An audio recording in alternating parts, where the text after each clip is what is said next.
Welcome. You've splash landed into this Prosecco-laden podcast, straight into the woo-woo pool with the crew of Ohm-g. We're just a simple group of tragically imperfect and highly empathic BFFs, exploring a wide range of atypical topics with humor, grace, and curiosity. This is Ohm-g.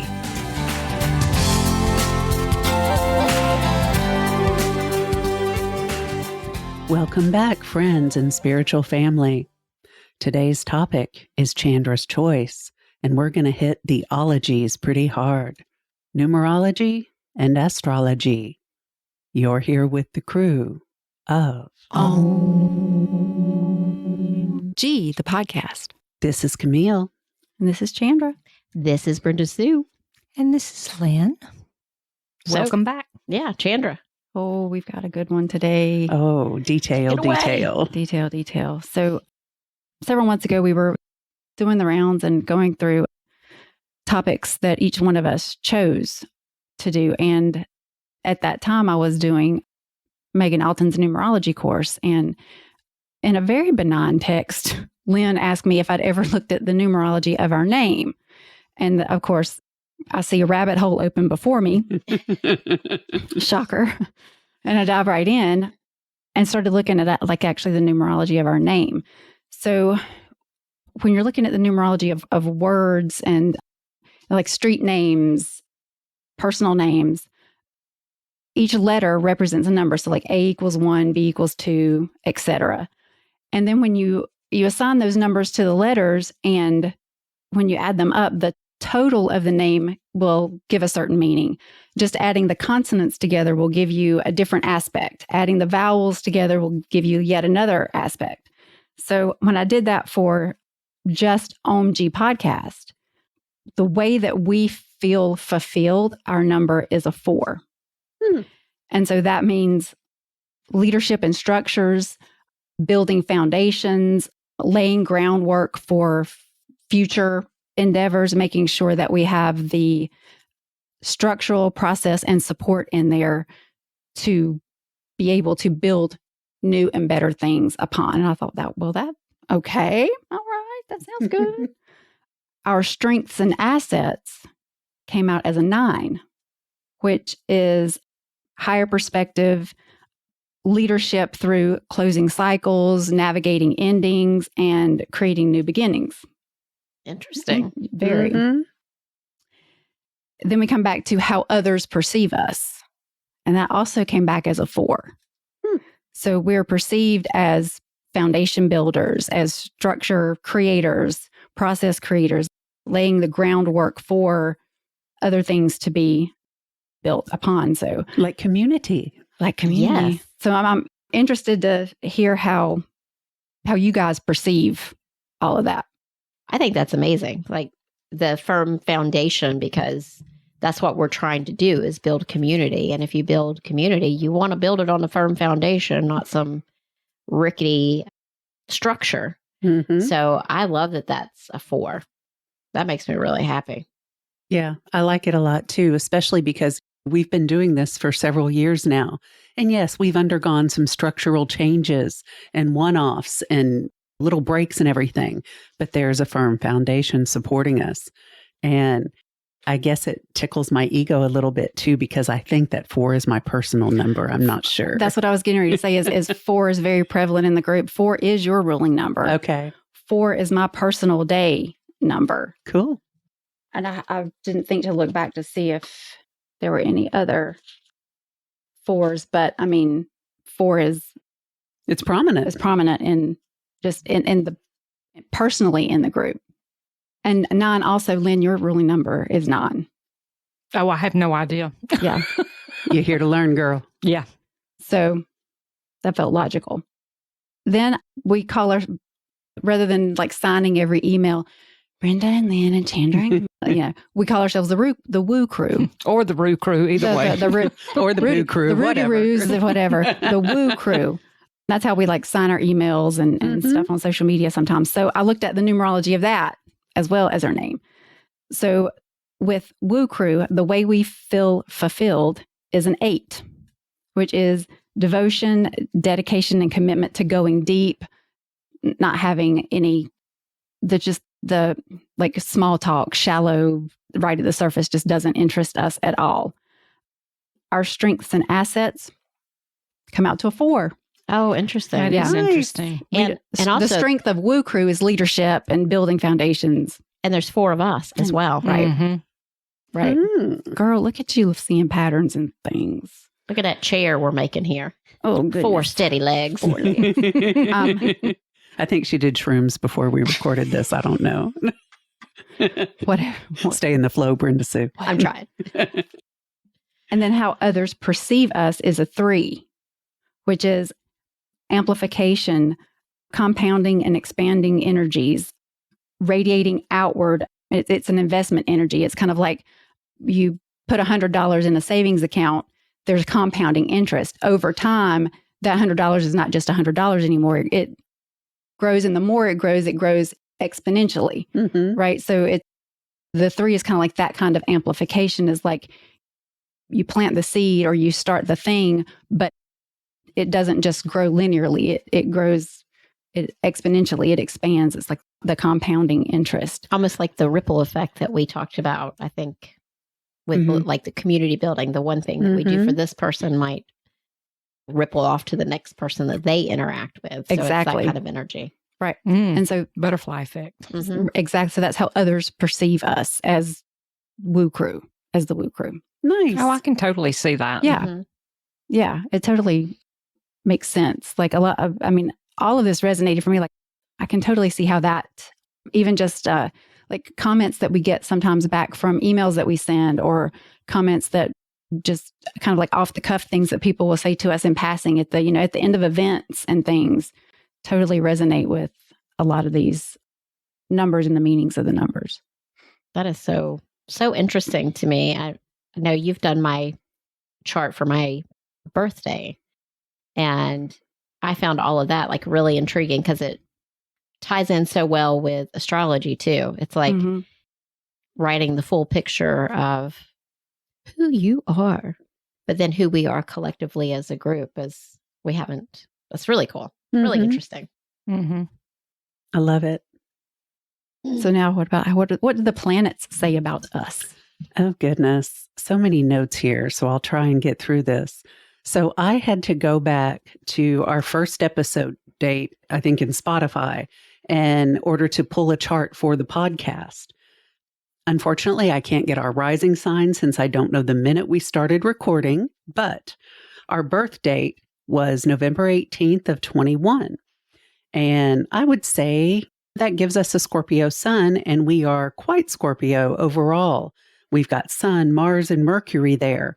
And it makes sense because Scorpio rules things that are hidden or taboo, sex, death, the occult, afterlife, and woo things in general. So this is kind of a powerful little stellium with these 3 planets all squashed together. Damn. I got chills Mhm. all I'm over my body. Look, if I had hair on my arms, you could see it, but the goosebumps are there. Honey, I got so much hair on my legs. Don't worry. Stand Well, up for the both of us. Be warned, summer is coming to an end. It's going to get crazy by Xmas, I guess. Anyway. So our moon sign is actually in Taurus, which is steady and grounded and stable, and it's the opposite of Scorpio. So that might mean that our little mental pendulum swings back and forth Interesting. and back and forth. However, I see it as a great balance because it keeps us grounded and structured and fairly logical on our journey. We also have Uranus in Taurus. We are not necessarily frivolous, and we do have longevity on our side. Love it. So having been in this little biz for 4 years, it makes sense. Venus and Pluto fell in Capricorn. Logical, streamlined earth sign. No excess touchy-feely or squishy simping for us. It's a nice power conjunction because we don't necessarily wear our hearts on our sleeves as a group, even if we might do so individually. I'm definitely guilty of that at times. So even when we care deeply, we are able to, I think, reel it back kind of as a group and keep things palatable. Jupiter and Saturn, luck, and hard lessons are in a very revolutionary sign of Aquarius, as in power to the woo people. Neptune is in Pisces. That's the home base for Neptune. It also rules metaphysics, dreams, psychic visions, astral travel, and alcohol. So Prosecco was always going to be a part of this, even though we take little breaks. Little breaks. Little breaks, yeah. Little breaks. North Node in Gemini, intellectual stimulation and communication driven, easy influence on a community. Apropos, and two of our members here, Brenda and Chandra, have their sun in Gemini, and that's actually a nice little angle for them to have along with that. And your Lynn's Gemini rising. Gemini right? rising, Yep. that's right.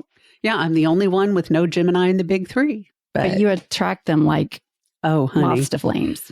that's my 8th house. That's my woo house. So it all ties up in a beautiful little Virgo package. Oh, that felt good to say. Anyway, closing out with, I was just kind of digging our chart. I don't think this is a haphazard flavor of the month type of endeavor. This, our primary sign Scorpio for Chandra and I, hits our first house because that's our rising, which is the house of ego, self, identity. It hits Brenda's second house because she is a Libra rising, and that rules income, finance, material things, and things that are grounded and structural, honestly. It hits Lynn's 6th house, being a Gemini rising, of work, health, and service to others. Oh, And since she I can has see that. a handful of businesses in the woo realm, this is a nice little partnership. Yeah. So, and it's a way for her to give, like that part of being of service, giving back to the community, because we ain't making millions here yet, y'all. Yet. Yeah. Thank you. Universe, you hear that, Thank right? you for the handful of businesses, though, because damn, I got a handful of businesses. Yeah.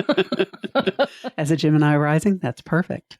I don't think I could survive without it, actually. Yeah.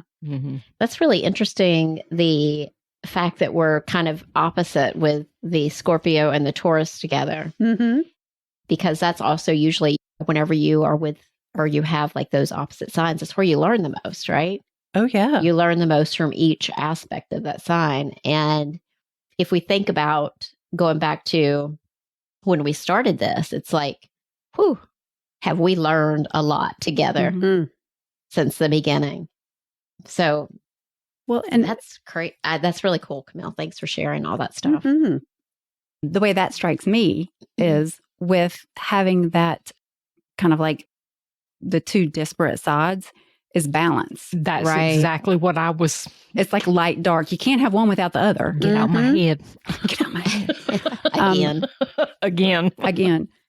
And then you bring that back around and you think, okay, total balance. Well, then there's the 4, the building the firm foundation. Like you're not going to have balance unless you have that. You're not going to have balance on a gravel foundation. You're going to have balance on a level, concrete, rebar, reinforced. It's got to be strong. It's got to be level. It's got to have the care taken to build it the right way. And for twice in Ohm-g Podcast, for once in Woo Crew, I mean, we've done the underlying work so that the balance can happen. And the moon is also considered exalted or happy in the sign of Taurus. It's one of the best places to have it. And who was it? That old top 40 show that used to come on the radio for all of you older folks? Casey Kasem. Casey Kasem. Coast to coast. Yes. But didn't he always say, keep your feet on the ground and keep reaching for the stars? It almost seems like a perfect theme for us. I don't think we get too out there or too loopy hippy dippy with our woo. We all take it seriously and we look to correlate it with the logical things in life. So Right. just my input. I like that. So I'm loving those 4s, Chandra. Me too. And I feel like all of us are like that, like very grounded in our spiritual, like we've seen some crazy shit, y'all. Oh, yeah. Y'all know this. But we stay logical about it. Right. I mean, like we're even the ones that sit there and go, but I know it wasn't this because I checked, Mhm. and it couldn't have been the wind, or it couldn't have been something being off balance. This thing moved, and I checked. Nobody was jumping on the floor. We're the first ones to try to debunk and make Right. sure that what we're saying was spiritual, paranormal, whatever, was actually that in the moment for us. I mean, we're the first ones to try to be like, okay, wait a minute. Bullshit meter. Yeah. We got it. Yeah. I think the only thing I haven't tried to debunk is when we were sitting in the house, in my house in Bethania, and me and Chandra saw the timeline jump, Mhm. and Camille and Brenda did not. And they were looking at us like, what happened? What happened? So if you hadn't read that story on Instagram, go back and see it, because that was fun. Well, but that was kind of one of those instances where, like, how can I test that shit? How can I? Right. How are you going to? Because that light appeared between us Mm-hmm. and flipped, and like, had there been a test we could have done, Right. we might would have tried it. But it was like there was nothing. was nothing we could do to even. Mm-mm. And I think that the fact that at least two people in the room had a very, very similar experience was kind of like enough to be like, okay, that did really happen. That was weird. I had to press rewind. I wish we Mhm. could have. I wish we could have. Back it up. Yeah, but we do often try to be like, well, It could have been. it could have been, but sometimes you just can't explain stuff away. Right. Mm-mm. Be judicious whenever possible, but be open to the magic. Exactly. That's Right. a good way to put it, Cam. Well, and when you just get that gut knowing, or when there's no other explanation, like, be ready to accept that it is magic. Like, Mhm. be ready to embrace that as clearly as you would. Well, there's an explanation. Trust. Trust. The magic. The magic.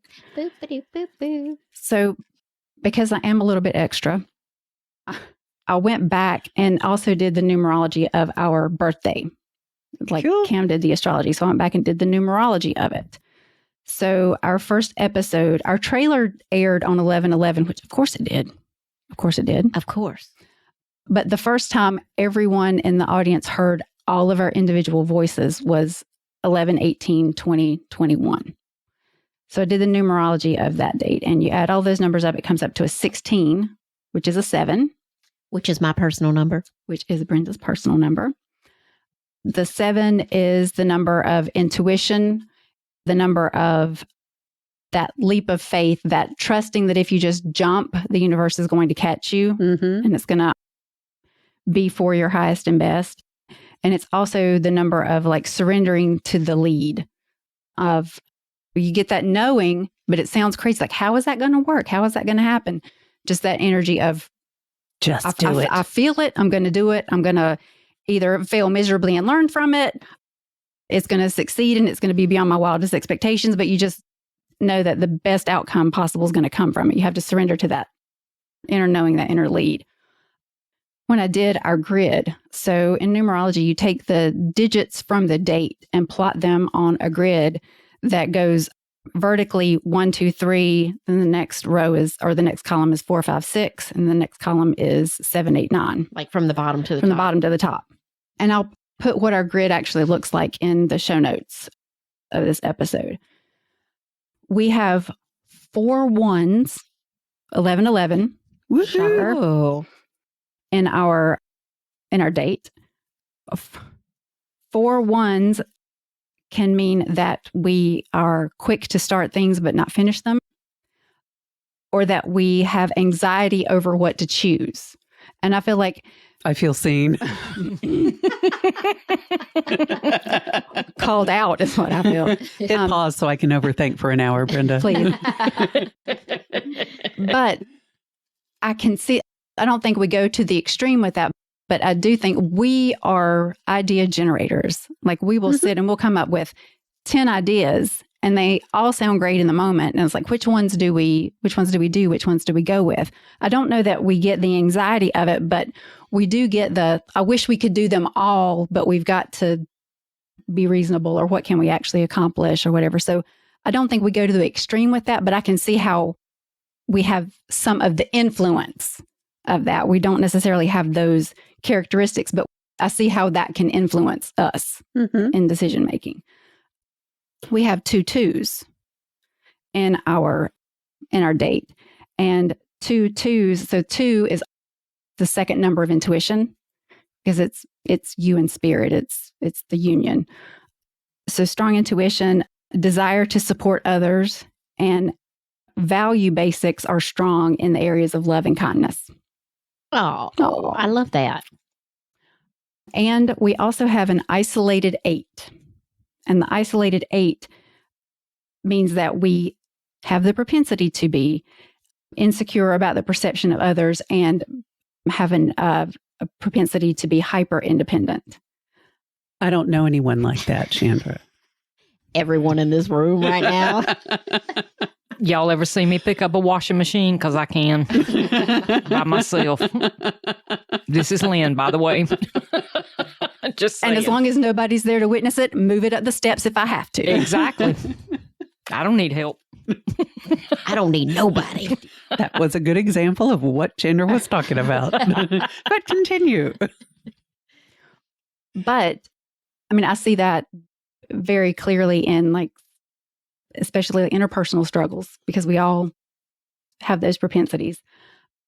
And I feel like it's part of what we all share, what we're probably individually here to grow from.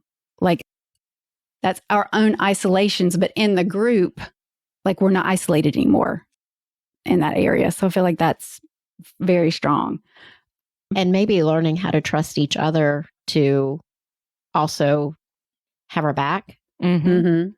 Right. And when we're already insecure about the perception of others, if I want to do a thing, I can go, Camille, if I did this and you didn't know me and you were just I have somebody to bounce that off of and see, how would somebody perceive that if that's what I wanted to do, rather than just kind of having to raw dog it.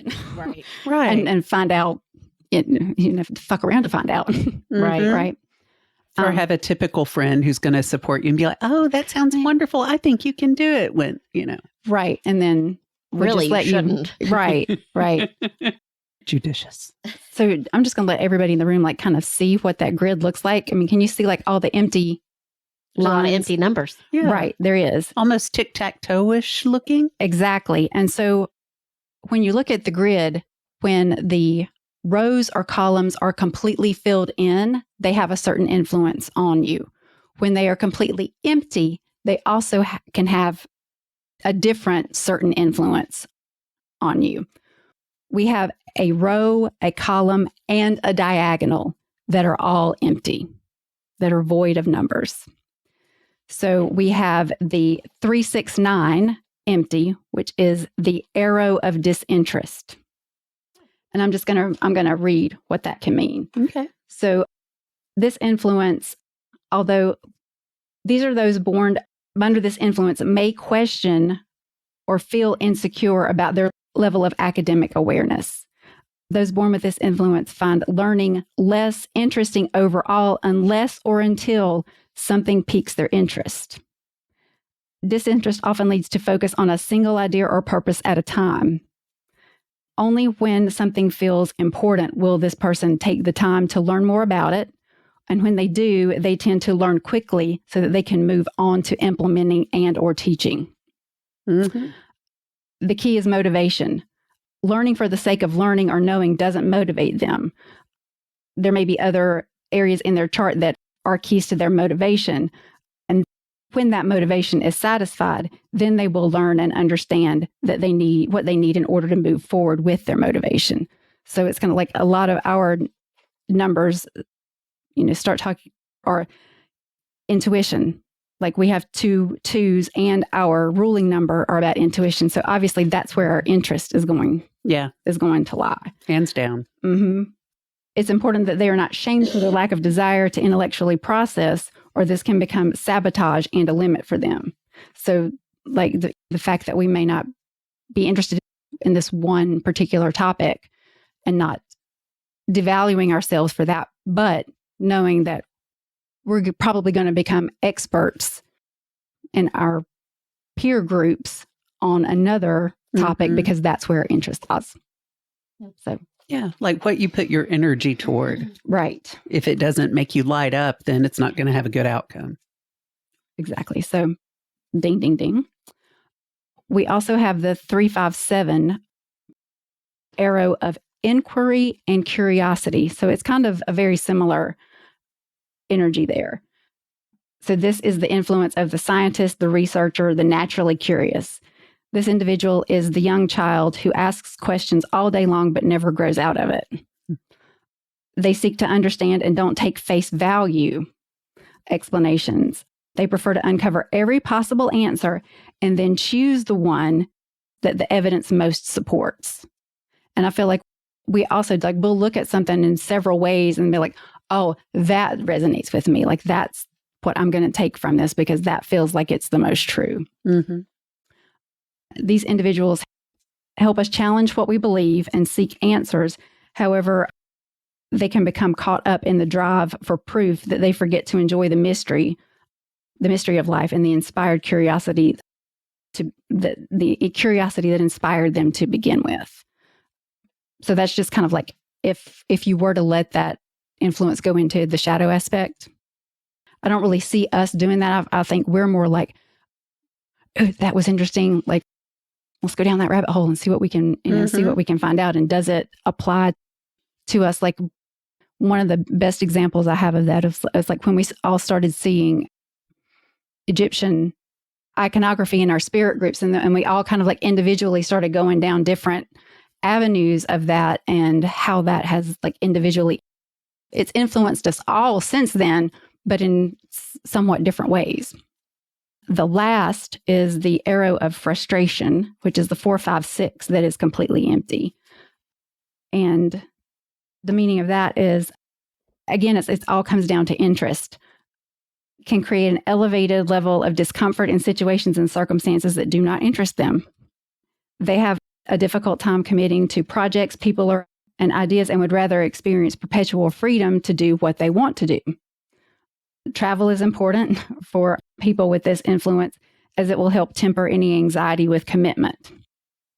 So when those arrows or those lines are void, then do you lack those attributes, or what does it mean? No, so like the 456, when it's void, it's the arrow of frustration. When it is filled in, it's the arrow of will and commitment. So that would be like the person who once, even if it's not what I love, once I commit to it, I'm going to see it through to the bitter end. I do not care. So when it's filled in, it means that. When it's empty, it is the other meaning. Okay. So the meanings like that shadow aspect? Yeah.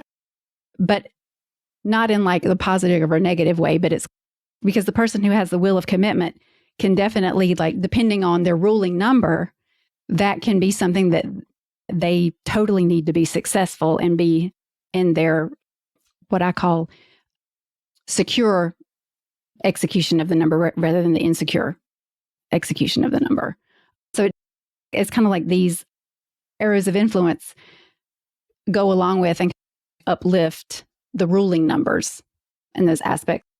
So yeah, those were our arrows of influence according to our numerology, which definitely, I mean, it's a hyper focus for all of us. It's definitely one of our core interests. And so that's why we're so committed to talking about all the things, trying to learn so Loop many in other people to talk about it with us. Right, different aspects of it. I like it.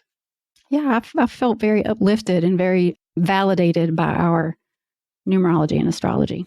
And it's no accident. That's all I'm going to say. Oh, no. It's funny how it works together, too. Mm-hmm. Yeah, and we didn't plan it.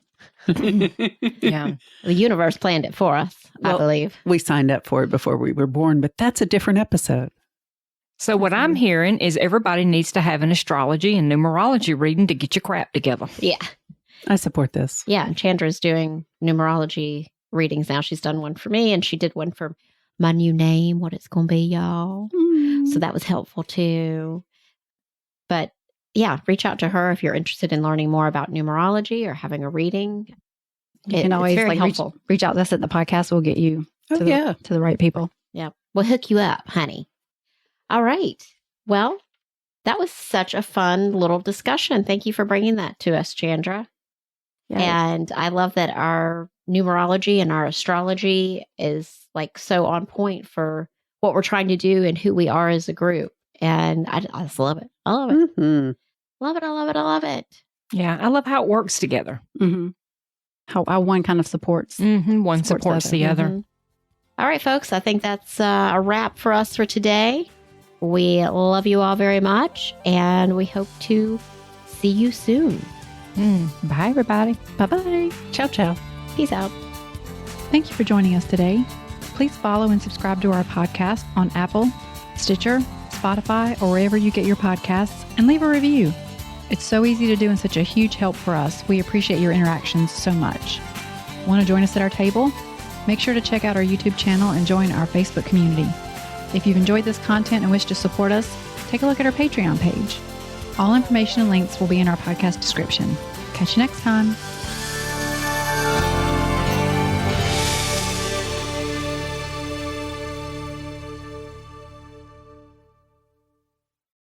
This podcast is part of the Sound Advice FM network.